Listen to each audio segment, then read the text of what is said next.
গাজায় ত্রাণের আটার বস্তায় মিলছে মাদক। অবরুদ্ধ গাজা উপত্যকায় মার্কিন সমর্থিত ও ইসরায়েলি সামরিক পরিচালিত হিউম্যানিটেরিয়ান ফাউন্ডেশন জিএইচএফ কর্তৃক বিতরণ করা আটার বস্তায় অক্সিকোডোন নামক এক ধরনের মাদকদ্রব্য পাওয়া গেছে। শুক্রবার 27 জুন এক বিবৃতিতে এই বিষয়টি নিশ্চিত করেছে গাজার সরকারি মিডিয়া অফিস জিএমও।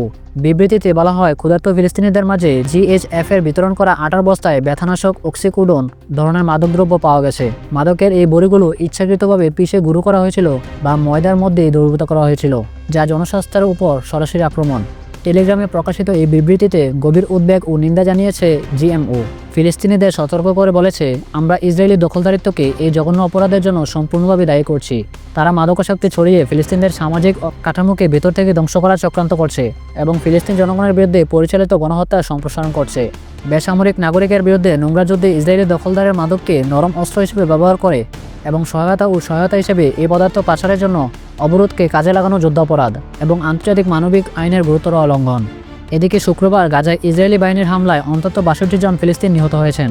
এর মধ্যে দক্ষিণ গাজার খান ইউনিসে একটি ত্রাণ বিতরণ কেন্দ্রে অপেক্ষায় থাকা অন্তত 10 জনকে গুলি করে হত্যা করা হয়েছে। এই বিতরণ কেন্দ্রটি পরিচালনা করছেন যুক্তরাষ্ট্র সমর্থিত সংস্থা Gaza humanitarian foundation GHF. Israel আংশিকভাবে অবরোধ তুলে নেওয়ার ঘোষণা দেওয়ার পর মে মাসে জিএইচএফ কার্যক্রম শুরু করে, যদিও জাতিসংঘ সহ বিভিন্ন মানবাধিকার সংস্থা এই জিএইচএফ এর সঙ্গে কাজ করতে অস্বীকৃতি জানিয়েছে। এটিকে মৃত্যুর ফাঁদ বলে আখ্যা দিয়েছে এবং ইসরায়েলকে গাজায় গণহত্যায় সহায়তা করার অভিযোগ তুলেছে। গাজায় স্বাস্থ্য মন্ত্রণালয় জানিয়েছে, জিএইচএফ ত্রাণ বিতরণ শুরু করার পর থেকে ইসরায়েল বাহিনী ত্রাণ কেন্দ্রগুলোতে অন্তত 549 জন ফিলিস্তিনকে হত্যা করেছে।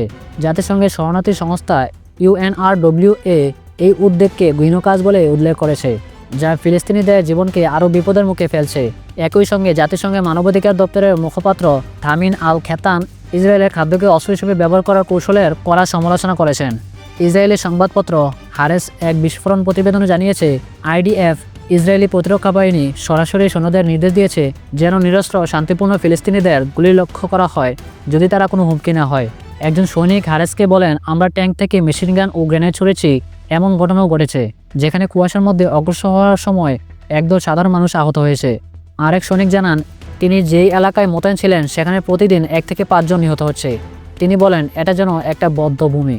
এই বিবৃতি ও রিপোর্টের পর গাজার সরকারি মিডিয়া অফিস জানিয়েছে, নিরস্ত্র মানুষের উপর গুলি চালানোর নির্দেশ এবং খাবারের জন্য অপেক্ষমান মানুষদের লক্ষ্য করে কামান ও ভারী অস্ত্র ব্যবহারের ঘটনা আবারও প্রমাণ করে যে ইসরায়েলি বাহিনী ত্রাণের আড়ালে একটি পরিকল্পিত গণহত্যা চালাচ্ছে।